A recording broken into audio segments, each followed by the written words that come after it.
Chopper is a crime drama released in 2000, directed by Andrew Dominic. It's the sort of true story of Mark Brandon Reed, aka Chopper, who was a notorious prisoner in Australia. The film focuses on sort of his 20s and 30s, from the sort of late 70s to the early 90s, before he became a best-selling author. That period he spent the majority of that time locked up. Yeah, we see his sort of gang rivalries that eventually wind up with him getting stabbed. And then we see life on the outside for him, where he bumps into sort of old enemies. His paranoia sort of pushes him to doing sudden acts of extreme violence upon people. It's sort of his story, a sort of snapshot of a part of his life.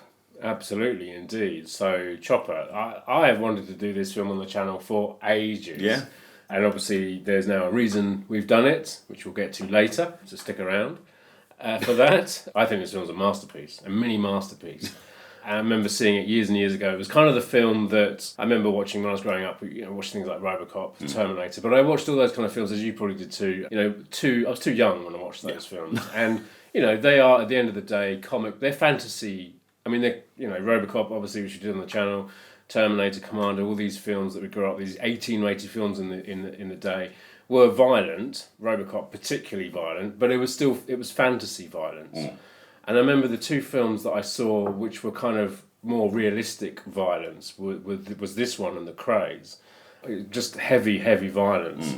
And I think I saw this before, Goodfellas. Goodfellas is another one, and I think a lot of people our generation, you heard about these films. I always heard about Chopper. It was the one, obviously Reservoir Dogs is similar. It's the one where someone gets their ears cut off, and it's like, this is before the internet or the early parts of the internet. So you weren't able to go out and, now you could just someone's probably put a clip on YouTube or something like that. Those days you actually had to watch the film, which was a lot more fun than just watching a clip of it on YouTube. I've always loved Australian cinema anyway, and I got it. I say crime drama, but it's that, but it's also a very dark black comedy as well, something else I really enjoy.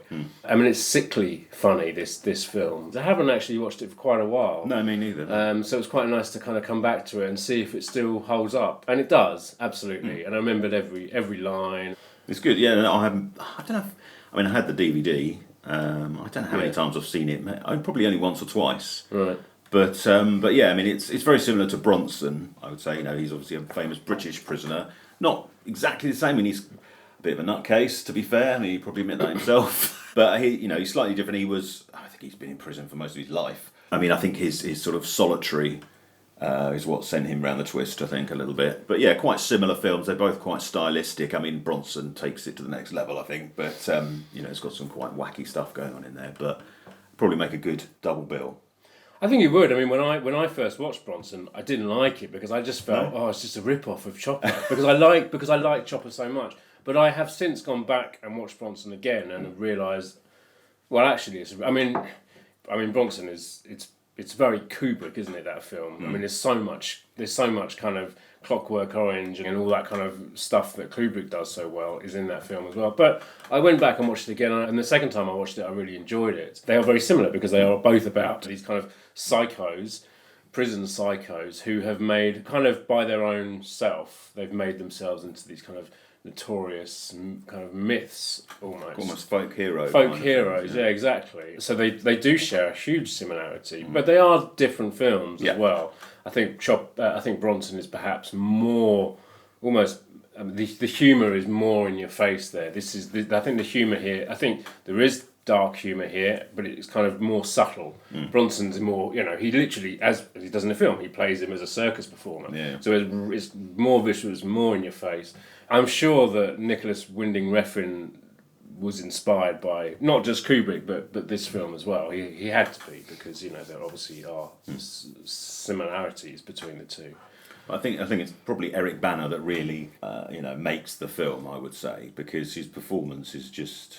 He is Chopper, really, isn't he? He just becomes that person. Is he pretty much in every scene, isn't he? He's pretty much in every scene. Most of the time, you have a constant sense of unease that he is just going to explode. Oh, absolutely. You don't know what, a lot of the time he's quite affable and quite humorous, but he's also got just something behind his eyes that tells you that, he's on edge. and could explode at any moment. I think the film's very clever in that way. I think it does.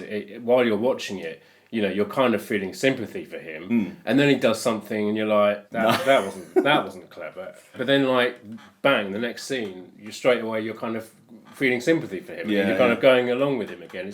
I think he does it really well. Eric Bana's I've seen him in interviews, and he always seems like such a gentle. He was a comedian originally, quite a gentle person. So there is that in this character.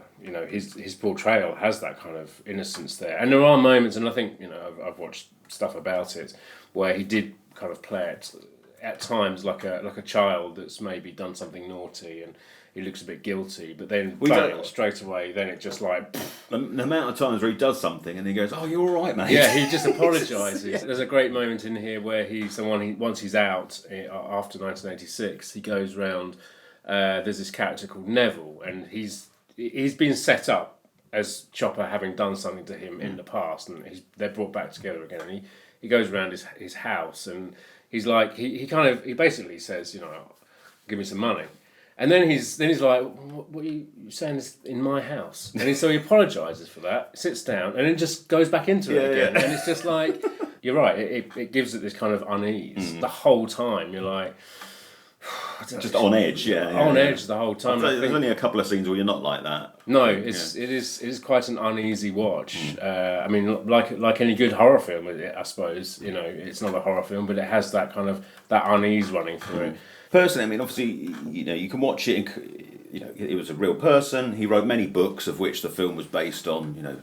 Parts of those books, but it doesn't really touch on anything outside of the period that the film portrays. It doesn't. Mention his childhood or anything. It doesn't really mention many of his crimes. I think he was sort of notorious for he only ever killed and injured other criminals. He wasn't quite a vigilante, I don't think, but I think it was mainly to just get their money. I mean, I think he was notorious for cutting toes off. If you read about him, he didn't have a great childhood. He was bullied at school. His father beat him. Apparently he was molested. And then he was sort of the state took over and looked after him instead of his parents, and then he was put in a psychiatric hospital and given electroshock therapy. Yep. So not a great childhood, which goes some way to explain his adult behaviour. It doesn't excuse it, but it explains why he's maybe had the mental state that he did. Yep. But the film doesn't mention any of that at all. So no. If you go in not knowing anything about him, you can laugh at the sort of dark humour, but the horrible things that he does, you think, why is he doing this? Or why is he like this? He clearly suffers from extreme paranoia. Yeah. Because he's constantly... I mean, he even talks about it, doesn't he? He seems to think that people are constantly out to get him. And, to be fair, some are. But he kind of brings it on himself. As we mentioned, Neville, he was fine. He was happy to just let bygones be bygones. But Chopper just can't leave it alone. And he just thinks he's still cross with him. And therefore... is going to try and get him at some point. And I guess, some of that comes from prison, where people are out to get you constantly. Yeah. And, he kind of the problem is he preempts these things. So gets them first, when perhaps they weren't actually going to do anything. So, it's just extreme paranoia. And I guess, that again, that would be perhaps explained by his childhood. So, I mean, I guess, at the start of the film, it says it's not a biography. There have been narrative liberties taken, so for that reason it doesn't have to. It can just do whatever it wants with the story. Yeah, if you're expecting sort of deep dive into his psyche, you won't get that here. But I think it's an interesting look at. I mean, the Australians seem to have a lot. I mean, as we do as well. Actually, we have a lot of prison related films. There's a few quite notable ones in Australia. I mean, Stir is one with Brian Brown. Goes to the Civil Dead, which also has David Field, so Keithy George, the character at the beginning of this film, who has an interesting end. I mean, that's another thing I really like about this film, I think. I mean, you're right. I think Chopper, Eric Bana, gives an incredible central performance. I'm a huge fan. If you like cinema, then you like acting for the most part, most of the time. But I've always really enjoyed, really, really good, character-driven, tight casts that just work really well together. The performances in the whole film, everyone just works so almost like they're on stage, and I think you get that here, especially in the prison scenes at the beginning. I think all the actors around him. So this one actor, David Field, plays Keithy George. He was in Ghost of Civil Dead, which is another prison film by John Hillcoat, and he was in another movie called Every Night, which I've unfortunately not been able to see because it's like I don't think it's available anywhere. But he's like got just this really intense. He's hardly in the film at all. Again, I think he was in other scenes that they cut, but he's hardly. But the short time he's there, he gives this incredible like screen presence, and then his two like mates, his kind of prison cohorts. Bluey and Jimmy, you know, the two actors, Dan Wiley and Simon Linden, again, just extraordinary performances that they give alongside Eric Bana. And it's interesting because Eric Bana actually wasn't an actor. He was a comedian. I mean, these guys are all actors. They've turned up when Dan Wiley was in Romper Stomper. And so, you know, he had these incredible actors around him and he fit right in to it. And that's what I really love about this film is just how well it's acted, I think. I mean, I think that definitely contributes to the unease that you feel during the scene because Absolutely. those characters around him, you know, particularly Bluey and Jimmy, they visibly, well, not right at the start, but not long after the beginning of the film, they visibly are scared of him. Absolutely. And in a lot of scenes, the other characters, you know, treat him with suspicion and nervousness, and you know, just feel visibly uneasy around him. But he still plays it off. He still he'll twist it. You know, one minute he's like annoyed at them, then he's like, "Oh, come on, guys, it's fine." And then he's like annoyed, and he's quite, you know, he's quite sarcastic. I mean, you know, if you were speaking to you find it impossible to keep up with his sort of flip-flopping, you know, emotional state. You wouldn't know how to behave, and a lot of people don't, and that's how they end up on the wrong side of him because they can't predict, you know, his next emotional switch. I mean, because he was so infamous in Australia, there is footage of him. You know, once he got out the last time, and you know, he didn't go back inside again. He obviously, like you said, he started writing books, a lot of biographies, a children's book, and he went on a spoken word tour. So there is footage of him out there, and in fact there is footage because the director Andrew Dominic and Eric Bana spent a weekend with him, so there's footage on the disc as well. Yeah, it's like his brain is just kind of and he's kind of having to keep up with himself, flip-flopping left and right, and if you add paranoia into that, and obviously he was taking, well, in the film they depict him as taking drugs. I know in real life he claimed he didn't. I think he was quite anti-drugs, but. You know. I think again he's you know, as far as the film goes, I mean, particularly there's you know, towards the end there's a particular event that you know, he's perhaps an unreliable narrator, shall we say, where you know, his version of events is different to you know, to other people's interpretation of it. And I think, you know, the film did alter things from his version that he put in the books because they spoke to other people related to the incidents and got their side of it. So not everything happens in the film the way that Chopper said it did. So and I think, you know, he's called a bullshitter at one point in the film, and I think, you know, he probably makes stuff up a lot of the time, or you know, embellishes and things like that. So he starts working with the police once he's out, and of course he's telling. You know, obviously, working as an informer, if you're a criminal, is a notoriously bad thing to do. And you certainly don't want your criminal cohorts and partners to find out about this stuff. But he's just telling he's like telling them that he's doing this, and he's telling them that he's doing this. And well, he tells somebody, and then the cops tell him that they, you know, people seem to know that he's their informant. So, oh, where's this leak coming from? Yeah. It's you. It was interesting actually. I was I read I think it may have been in the book in the disc. They were kind of saying how it reminded them of Anton Corbijn's film about Ian Curtis from Joy Division. I have to say I found that it really reminded me of 24 Hour Party People. That also plays very loosely with both facts and fiction. And in the film, I mean, literally there are scenes in that film where they talk about, you know, this might not actually have happened. Although it's more subtle in this film. I found the two quite similar. And even like the looks of it, the colours and some of the way it's shot. This film looks amazing as well. No, I was going to come on to that. Yeah. I think the stuff in the prison. So at the beginning, so it's literally like you said, the first half just takes place in the prison, and then the second half is once he's released in 1986. And a couple of things change. Obviously, the first half is the colours are Well, it's like a sort of stark kind of sort of grey, blue, green kind of colour, isn't it? And Absolutely. it's very sterile and that sort of look, yeah. And then when he gets out, you get a lot more kind of more colours, much more going on. Many, like rooms littered with contents and stuff. And I think, the director, he obviously did that on purpose. It feeds into his paranoia and kind of. I mean, there's some scenes that are lit in just one. There's one scene that's completely red, and others that are like completely green, and they were kind of going for sort of visual overload kind of thing. Which, if you have been inside, yeah. If you've been incarcerated for a long time, just being out of prison is going to be a sort of sensory visual overload kind of thing. Chopper himself, Eric Bana puts on a ton of weight.